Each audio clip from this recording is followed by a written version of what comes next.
Welcome to the Chris McKee Podcast. I'm Chris McKee. I've got an excellent podcast lined up for you today with two amazing interviews. The first interview you're going to hear is my conversation with the head coach of Middle Tennessee State University, Kermit Davis. Middle Tennessee's been one of the best-kept secrets in all of college basketball over the past few years, having made the NCAA tournament in back-to-back seasons. 2 years ago, you may remember, Middle Tennessee had one of the biggest upsets in the history of the NCAA tournament when they knocked off Michigan State. Michigan State was the number 2 seed, while Middle Tennessee came in as the number 15 seed, and the Blue Raiders just steamrolled Tom Izzo and his Spartans. Most of us fill out brackets come tournament time, and for that particular game, over 99% of the people who filled out a bracket through Yahoo picked Michigan State, and so Middle Tennessee busted just about everybody in the entire world's brackets. Then last year, they went into the tournament as the number 12 seed and provided another huge upset when they knocked off the number 5 seed Minnesota Golden Gophers. Kermit Davis led his team to a 31-5 record last year and his second consecutive Conference USA title, and he's really excited about the team he has this season, and he breaks that down all for us throughout the interview. You know, Kermit's been coaching in the NCAA since 1984, and he's been the head coach at Middle Tennessee for 16 years. Before that, he was a head coach at Idaho, Texas A&M, and Mississippi State, and he's also been an assistant at LSU, Utah State, and a few others. He's just one of those guys that's forgotten more basketball than you and I will ever know, and he's a lot of fun to speak with, so we'll get to that interview coming up. Then following my conversation with Kermit Davis, I had the opportunity to speak with Sean Menard, who's a film director, and he just made the new documentary coming out called The Carter Effect. So The Carter Effect is a documentary that sort of chronicles Vince Carter and his days as a Toronto Raptor, and Sean tries to paint a direct line between some of these guys that are in the NBA now and how they grew up idolizing Vince, and they point to him as one of the reasons why they're into basketball in the NBA. Guys like Andrew Wiggins and Tristan Thompson, Corey Joseph, Drake's in it, as well as Grammy-winning producer Boy Wonder. He's the guy that produced Eminem's Not Afraid and a whole bunch of other big hits. And he talks about, you know, growing up in Toronto and seeing the success Vince Carter had and how it gave him hope that, you know, just because he was from Toronto doesn't mean that he too couldn't have international success. And so Vince's effect, you know, reaches beyond just basketball. Sean sort of chronicles that, and it's pretty cool to see. We'll get into that. So The Carter Effect was executive produced by Uninterrupted, which is LeBron James' production company. The company is owned by LeBron and his business partner, Maverick Carter. And The Carter Effect was executive produced by those guys, as well as Drake and his manager, Future. So we'll get to that interview coming up shortly. Thanks for tuning into my podcast. I really appreciate it. You can drop me a line on Twitter. Let me know what you think of the interviews. Let me know what you think of the podcast. My Twitter is at Mr. McKee. That's MRMCKEE. I got plenty more podcasts coming up with some great interviews, including Lane Kiffin. I spoke to Dan Marley today, former NBA legend, as well as a head coach at Grand Canyon down in Phoenix. We'll get to that interview coming up shortly. But first, the college basketball season is about to kick off, which I'm really excited about. So I checked in with Kermit Davis, who's the head coach at Middle Tennessee, and here's our conversation. I hope you enjoy it. You know, do you get the feeling that perhaps the secret is out of the bag as to how good of a team Middle Tennessee has become? I sure hope it is, Chris. I mean, I think we're all, you know, we all strive every day at the level that we're at for national branding and national relevance. And I can sure see it in recruiting. I think our players sense it. We're fighting for national attention in preseasons. But I think schools like ours, Chris, we have to go back and you almost got to reprove yourself every year that you do belong. So, I mean, you went 31-5 last year. Is it possible to improve on that? I don't think win totals. That was one of those teams that, I mean, we were. I mean, I don't know. There may be a couple teams that we really couldn't be right there at the end to try to win in the country. So 31. I've never been a part of a team that's won 30 games. I've won a lot of games in different places, assistant head coach, but not that many. So to improve on the win totals may be unrealistic, but you know, obviously trying to get your team, you know, prepared for March and hopefully trying to make a run. As everybody knows, if you can just get in the tournament on neutral sites, things get so even. You lost two key components from last year's squad to the pros. Reggie Upshaw and Ja'Cory Williams. Who are the guys on this roster that you expect to kind of maybe step up and take a bigger role?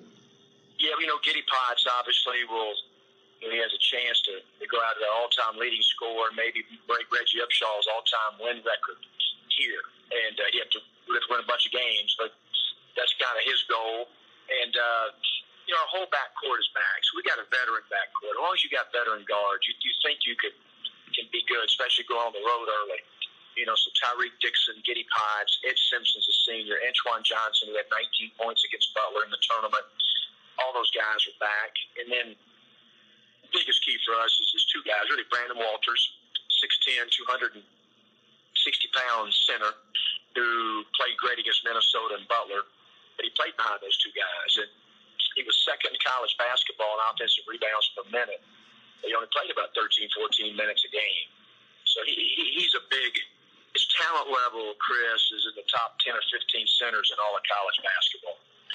But he's got to mature. He's got to mature and be an every minute, every possession guy. And if he does that, he could play at a national level with anybody. You mentioned your center in that, and there's a lot of talk, on an NBA level that the center position is becoming obsolete in a way. Is that the case? Is that the case in college basketball? No question. This is the first time we've ever had a true center. When we beat Michigan State, our five made 4 threes. Like last year, Ja'Cory Williams and Reggie Upshaw are two hybrid forwards that play our 4 and 5. It's just the first time. Now, Brandon Walsh can make a 15-footer, but he's a 5-man. And so, we got Nick King, the transfer, who's a hybrid, 4-man. These other guys that we have are more versatile. I think you're right. Look at the NBA playoffs. You watch an NBA game, and how many post feeds do you see during the whole game? Maybe a couple. There's just none. Nobody throws the post anymore. Well, we will, because this cat's huge, and he's got great hands, and what he can do, he can long roll inside that arc and seal. So we got some veteran guards that do a pretty good job getting it to him. They talk about the center being obsolete, but how many teams in the NBA would kill to have Anthony Davis on their squad? Oh yes, no doubt. No question about it. I tell you, Brandon Walters, he's a lot like Lynch. Doesn't block as many shots as Lynch at Minnesota, but we played Minnesota. He's that physical. That guy. That's who kind of he is. As far as taking up space and be able to screen and catch and score. So, we talked about the secret being out as far as your team and, Middle Tennessee as a school. It's the secret's also kind of getting out as to how good of a player Giddy Potts is. How much better can he get this year? His leadership's been unbelievable. I had some unbelievable leaders with our team over the last 8 or 10 years, and he's the most dynamic vocal leader that we've ever had, and that's saying a lot because Reggie Upshaw was terrific. And Giddy's his body's in the best shape. He's 215 pounds, 7% body fat, maybe less. Obviously, he's an elite shooter, but he's gotten so much better at going off the dribble, mid-range jump shooting. What's unknown about him, Chris, I think he's the best rebounding guard in college basketball, defensive rebounding guard. And he's got to do that. And then he's second in our league or second in our team in steals. So those are the things that he's got to keep improving on. A few months ago, you re-signed for 7 years with Middle Tennessee, and with the run of success you've had, it's safe to assume there was probably some interest from maybe a few other programs with deeper pockets. Why was this school and job, the right place for you to stay for another 7 years? Yeah, like a lot of people that you have good players and you win, you get other opportunities. But this is our home. We've been here 16 years. Murfreesboro is the 10th fastest growing city in the country. I've had the same president for 16 years, which is absolutely unheard of in college athletics. He's a great friend of mine. And I'm hoping, may not turn out that way, but I'm hoping we're Gonzaga or Butler or VCU 6 or 7, 8 years ago. That's who I hope we are. And with going to work like crazy trying to do it. See if we can do it here. I was talking with Kyle Keller from Stephen F. Austin yesterday. You know, he just wrapped up his first season as a head coach, and he admitted that, you know, he was a little worn out by January. What do you do to stay healthy and, you know, have a clear mind and focus throughout the season, which, you know, obviously it's a pretty stressful position. What do you do to kind of stay balanced both physically and mentally? Well, you know what I did in July? I lost 18 pounds, which that was good. That was a start, I'm telling you. My wife looked at me, my old suit pants weren't fitting as good. And so I started, I would have got my physical on July 5th, which I don't recommend that to anybody. After a good July 4th weekend, you don't need to do that. But I did it anyway, and my doctor looked at me, and it's the beauty about staying at a place for 16 years. The same doctor, Paul Patel, has done my physical. And he said, all right, this is what you weighed 16 years ago. Now look at the rising charts. So that's what I did mainly, and that's helped me.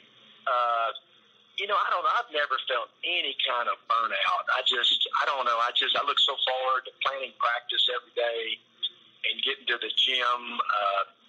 I mean, I walk, and it's my family. I don't do a bunch of stuff other than that, you know, and I don't know. It really is. I just feel like I've got more energy than I've ever had. I asked you this the last time we spoke. You know, you've been coaching a long time. What still motivates you each day? It's practice. You know, I really mean that. There's nothing more that I enjoy doing than at night when I get home. Maybe my wife's gone to bed or something, and I sit there with my notepad and just jot some of the things that we need to be doing the next day. So I'm telling you, what I look forward more than anything is that next morning when I get to the office is planning practice. I think to me, you know, things you need to work on, kind of a week plan. To me, I'm telling you just that I love that part of it. You know, I mean, like we always say, the games make coaching hard. If it wasn't for, you know, the games, it'd be a real less stressful job. But I love the preparation of going to practice. In my days as an athlete, practice, you know, I was like Allen Iverson, like practice, you know, that's... Now, I got some cats like that. Yeah. They don't last long here, but yeah. I understand. I'd show up ready to play, but practice, I don't know, you know? Yeah. Oh, I got to love the games, too. We all love the competition and everything. But I guess, you know, that's just, to me, because I think when coaches get burned out, I think what would have to happen is you're just trying to get to the games. You know, just all the other stuff, just not as much fun anymore. And I think that's why probably football players retire, basketball guys call it quits, coaches call it quits, because it's just the games, but it's all the other stuff, you know, that goes on. I'm up here in Toronto, Canada, and, you know, I always love seeing Canadian guys playing in the NCAA and try to keep close track on that. And you just brought in a new freshman from Mississauga, which is just outside of Toronto, and Shelton-szmidt. Tell me a little bit about him, where you found him, what kind of player he is. Chris, I think he could be the most talented freshman we've ever had here. I'm serious. He played at Hamilton Heights. It's a Christian school in Chattanooga, and he had two other Canadians. One went to Kentucky Shea, the other one went to Virginia Tech, and so we've just been following Theron since his years there when he was young, and worked it really hard. And so I'm telling you, he is 6'5.5", about 190, can score on every different level. We love it. I mean, he is talented. Like Giddy Potts, this is coach. I don't know if we ever had a guy who scores at all three levels like that. Now, he's young, trying to find his way from a physical standpoint, defensively. But he's going to be terrific until he leaves here. Did you see any of the U19 World Championships with, I'm going to toot the Canadian horn. Obviously, we beat the Americans. But yeah. Did you check out any of the U19? I did. I mean, obviously, it speaks for itself. Totally belonged. I mean, as you know a lot better than me, Chris, I mean, probably 1 through 20, there's no difference. 1 through 15, I'm sure just because of America's, the deep, just so many players. But obviously, you get the best 10 or 12 on one team, it speaks for itself, their talent level against us. Well, I mean, R.J. Barrett had a little to do with it. This is the first time that we went through, I sent an assistant in July period to go up to Canada, just to kind of to go and go to some of those exposure-type tournaments and events. And So yeah, I think everybody in our country is trying to have a better presence in Canada. I went to a screening a couple weeks ago. You know, LeBron James has a production company called Uninterrupted, and he's just put out a documentary. It's called The Carter Effect, and it's about Vince Carter and his days playing with the Raptors, and how there's a direct line between all these Canadian guys in the NBA and obviously all over the NCAA, and it's because of Vince Carter playing with the Raptors and his success.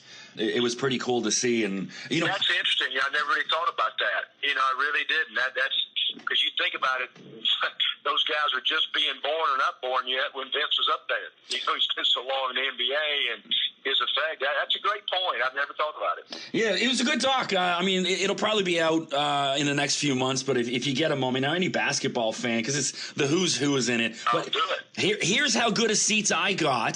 LeBron James was 3 rows behind me at the screening. That's power. Yeah. You're strong. That's power, baby. I'm telling you. Yeah, I was putting that all over my social media. I was like, hey, you know when I'm 3 rows in front of LeBron, I'm doing something right. Yeah. From behind, right? Yeah. So that is great. You got a few other new guys coming in. Which of these new guys you expect to make an immediate impact that the national media should be aware of? Yeah, I think that James Hawthorne is a 6'6.5", 215-pound junior college player. He's got a motor that kind of typifies how we hope to play. Very physical, energetic, and guard. Kind of a hybrid forward. 17-foot shooter. David Simmons, another junior college player that I think will sure be in our rotation. Those two guys. And then obviously Nick King, our graduate transfer. He'll have a chance to be newcomer of the year in our league. He's a top 50 player in the country out of high school, went to Memphis for 2 years. He left Memphis, went to Alabama, sat out a year, and then got sick. So he's a grad transfer, and he's really, really got a chance. He's had about 27 and 26 in both of our scrimmages. Skilled, maybe our second best three-point shooter behind Giddy Potts. So he can really stretch the floor. So last question, and I'm thankful for your time, Kermit. Really appreciate it. Yeah. Season starts, in a week or two. Realistic goals for your team moving into the start of the season. Obviously, always hoping to be right there at the end and compete for a regular season championship, Conference USA. At our level, we have to put, I shouldn't say pressure, but we've got to expedite our progress early because the November, December games are so critical. If you're sitting there at the end hoping to be looked at the committee if you don't win your tournament. So the biggest thing is just, I really believe this, and it's not coach talk. It'll all shape for schedule, be in the top 10 or 12 in college basketball. And when you've got, at Murray State, Florida Gulf Coast twice, Auburn, Vanderbilt, Ole Miss, and then you go to the Diamond Head Classic, and you'll play Princeton and maybe USC, Miami, Davis. It's going to test us, which that's going to be a good thing. That's what we wanted. So I just know one thing. We're going to be ready for conference play. Hopefully teams in our league meaningful games in November and December, so we got to do. So there you have it. That was my conversation with Kermit Davis. He's always a lot of fun to speak to, and it's a great learning experience just listening to him talk about basketball. He started to cut out at the end there. His phone was cutting out, so I just ended the interview there, which sucks because he started telling me shortly after that how much he loves my articles and he loves my writing, and I would love to have that on tape. But alas, it cut out. He was on the way to go recruit a JUCO player, and his phone was sort of fading out as he was driving on the highway. So thanks Kermit for that. Much appreciated. And you can check out the full article from that interview on SB Nation's Mid-Major Madness. I've written a ton of articles for them over the past year and a half or so. I've interviewed over about 50 NCAA coaches that you can check out on there if you're a fan of college basketball. So coming up next is my interview with Sean Menard. I mentioned earlier, he's a film director who directed The Carter Effect, which premiered at the Toronto International Film Festival just a few weeks ago. It was a star-studded event. I had the pleasure of going to the premiere, which is is I've lived in Toronto my whole life and never went to TIFF. I'm a music guy and a sports guy. Not really, don't really have too many ties in the film world, but Sean hooked me up and got me some passes to go see it. It was pretty cool because, pretty much every member of the Toronto Raptors was there. Drake was there along with his entourage, as well as LeBron James and his entourage. You heard the story I told Kermit. LeBron was literally 3 rows behind me, which I thought was the coolest thing ever. Directly to my left, sitting next to me, was Andre DeGrasse, who is a Canadian Olympic sprint champion. He's one of the fastest men in the world. He's going to take Usain Bolt's crown as the fastest guy in the world. Look out for Andre DeGrasse at the next Olympics. And directly to my right was Kayla-Marie Williams, who is a newswoman for CP24, which is a news station here in Toronto. And, I'm like a lot of guys. I have a thing for newswomen. Kayla, she was very lovely, but she's very attractive. She's a former pro volleyball player and also played volleyball at Grambling State. And she was a real pleasure to speak with. Also, directly behind me was Cardinal Official, who I was Cardinal's agent for many years, but him and his crew, Solitaire, and a couple other guys, and it was fun just to hear their reaction throughout the film at TIFF. But in the movie, The Carter Effect, it's everybody from Vince Carter, his mom, Drake, Tristan Thompson featured in it, and they all talk about how much, seeing Vince play with the Raptors back in the late 90s and early 2000s influenced them. And so Sean Menard is a Toronto-based guy, and he decided he wanted to capture, that era of basketball in Toronto and what it means to Canadians. And so I had a really fun conversation with him. And so check it out. Here's my interview with film director Sean Menard. Was the Carter Effect, was it an idea you had and then went seeking funding, or was this something that Uninterrupted kind of went looking for directors? No, it was a concept that I had. I had it for a couple of years, and I tried pitching it around to Canadian networks up here, and I didn't have any success. And when Uninterrupted came on board for Fight Mom, that was my first feature-length film that I had made about a female MMA fighter making it to the UFC. They were kind of, what else you got? And that was one of the concepts that I had was a one-page document called The Carter Effect that kind of outlined the idea for the documentary. So I know you've been involved, as a producer and stuff on some other sports docs and that. Why was the Vince Carter story important for you to tell? Oh man, this is my hometown. I have a small studio space just above and beside the Air Canada Centre. So I look out and I hear Jurassic Park. I see it. I walk by it every day, and I think the fans at a basketball game, especially the Raptors, to me symbolizes the city and what makes a city the best in the world. And you have all different cultures and people coming together to live here. It just looks different. I know from the neck up, I could tell if it's a Raptors crowd or a Leafs crowd.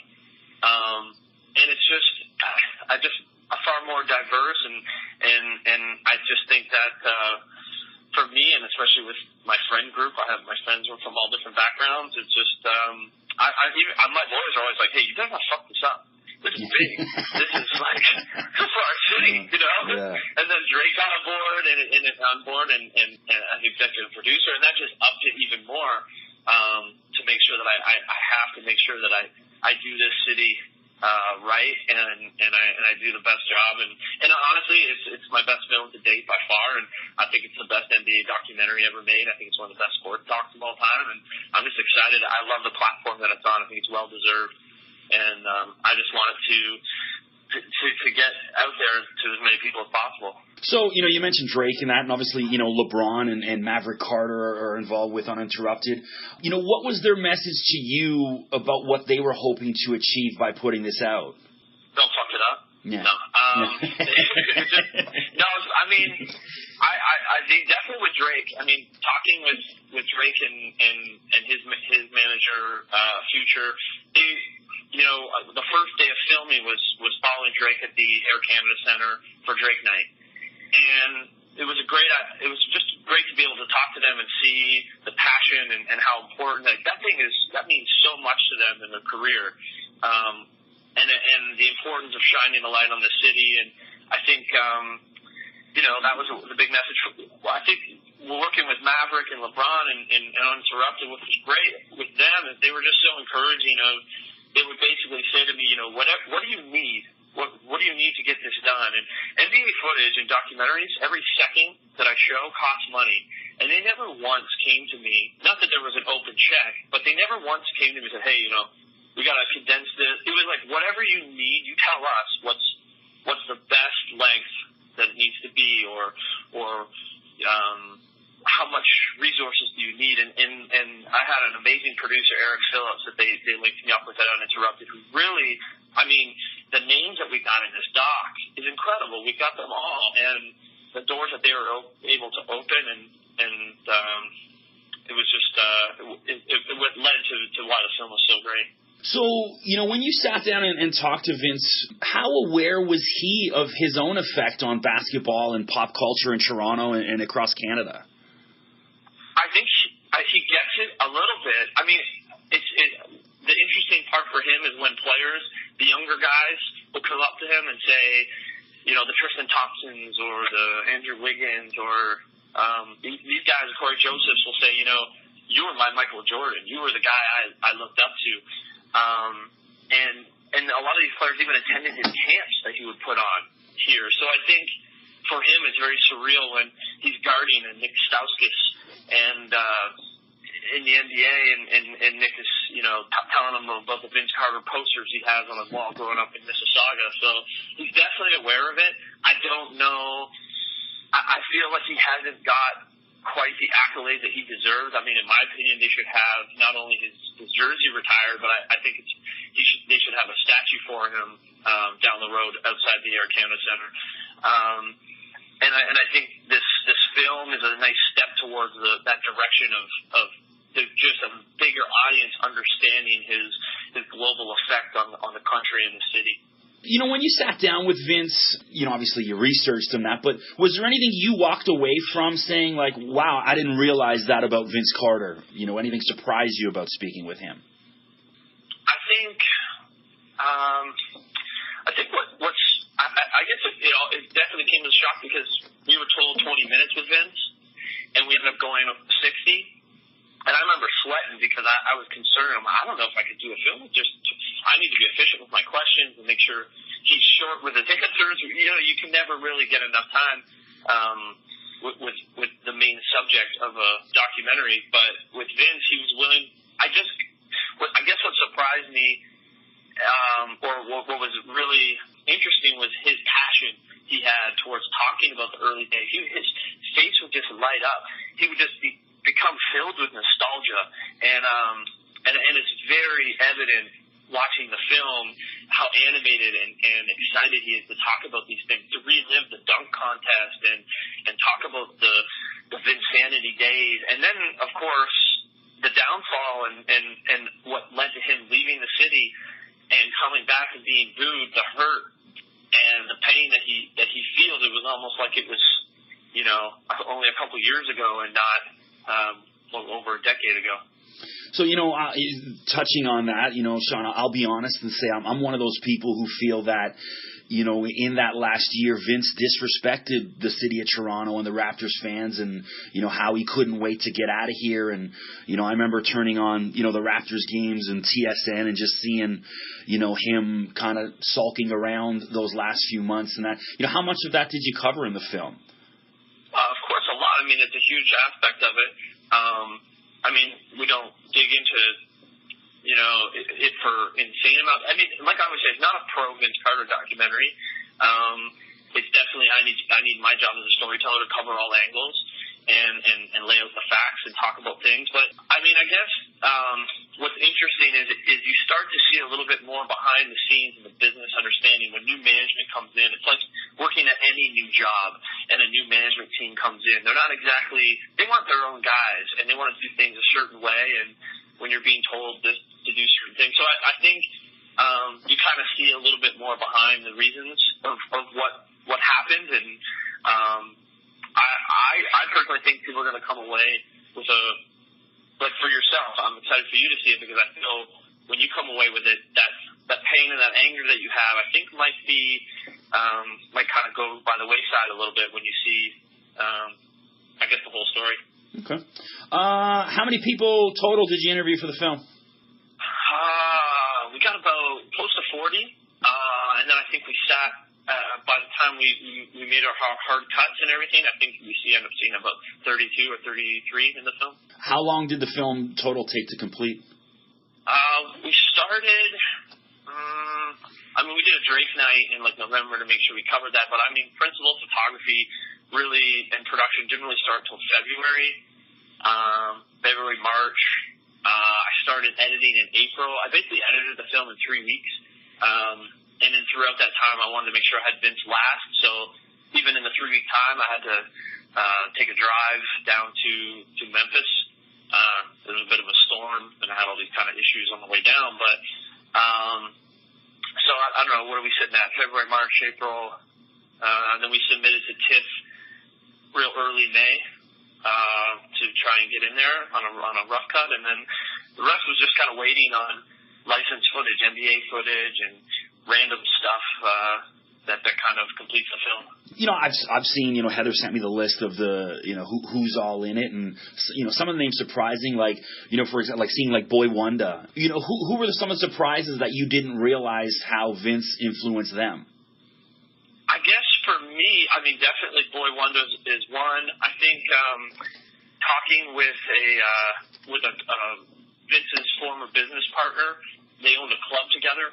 I remember. I know Vince's dude. He booked DJ Premier through me for a party at Inside or whatever. It used to be Chocolate before. For me, hearing all that stuff was fascinating. He didn't have to do that. He could have, go home in the off seasons or I just like that he was trying to do things to get players from out of town, other NBA players, giving them a place to go, give them a way to see the city, and then hopefully, try and convince some big free agents to come here. And I think it was just him trying to, because a lot of players before Vince, there was a real stigma with coming to Toronto. And a lot of players didn't want to come here, and I think Vince was trying to, he came here with a real open mind, and he really embraced what makes the city so great. I think he was trying to show, like, wow, there's this oasis up here in Toronto that people just don't know, they don't get. I want to show people. I want to have these charity games. I want to bring up these big-time celebrities, open this club. So going down into that world, I guess what I'm getting at is everything away from the basketball court. There's a whole other side of things and elements that I didn't really know. It was really cool to kind of develop and explore and document. Quick story, but I remember being inside one night, and it's like 3:30, and it's you mentioned the other players. It was all the guys from the Raptors and all the guys from the Washington Wizards, and it's 3:30 in the morning. They had a 1:00 Sunday game, and I'm like, this is the NBA, I tried to get on that because I remember Michael Grange talking about who I interviewed in the piece, and he was saying how the 1 p.m. games was kind of intentional because the guys would come here and party so much, but a lot of the guys just, wouldn't talk about it. Yeah, no, yeah. It's hard to get these guys to say, like, I would party till 5 a.m. and then go play hungover. I'll save that for another story some other time, But so last question, and I'm thankful for your time. So, what was the end goal of making this film? What were you hoping to get across to the audience? I guess really the goal was just to, make an entertaining film that highlights a period in time that hasn't. I just feel like this story hadn't been done, and that's always my motivation behind anything I make. It really is scratching my own itch. I know that I want to see it, and I just can't find it, or it hasn't been done to the level that I feel it deserves. So, that's kind of what's got me to this point. Is I'm literally like, this is a film that I would love to sit on the couch or go to a movie theater and watch. And so that's kind of how that sounds like a weird motivation, selfish, like, I just want to be entertained for a little bit. But I don't know, that's just the mindset that I have because I felt like this story deserves to be told, and it just really hasn't yet, So there you have it. That was my interview with film director Sean Menard, who is the director of The Carter Effect. Look for that to be in theaters shortly. I wrote a review for that for a site called Raptors Rapture, which is a Toronto-based site that covers all things Toronto Raptors. And it's a must-see for anybody that's into basketball, whether you're a Raptors fan or not. It's just really cool to see. And also, I mean, if you've lived in the Toronto area, there's so much great old footage of what Toronto used to be in the 90s and some great scenery, but it's a must-see. Now, Sean does paint Vince in a little bit of a different picture than what I remember, but, you know, it's good for the younger generation to see regardless, and whether you're a fan of basketball, highly recommended. Go check it out. So thanks for tuning in to the Chris McKee Podcast. Don't forget, check me out on Twitter at Mr. McKee. That's MRMCKEE. Got plenty more podcast episodes coming up. My next episode will feature Lane Kiffin, who is one of the more controversial figures in all of college sports. He's now the head coach at Florida Atlantic University. I checked in with him a few weeks ago, and we had a pretty cool chat. Really enjoyed talking to him. He was really easygoing.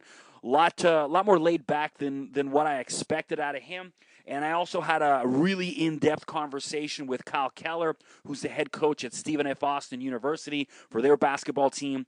And Stephen F. Austin is notoriously, you know, one of the biggest bracket busters in the NCAA tournament. They've made it 3 of the past 4 years.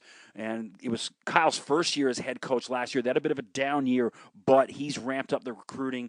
They got a great young team, and they should be back into the tournament next year. So once again, thanks for listening. I'm Chris McKee. We'll see you next episode.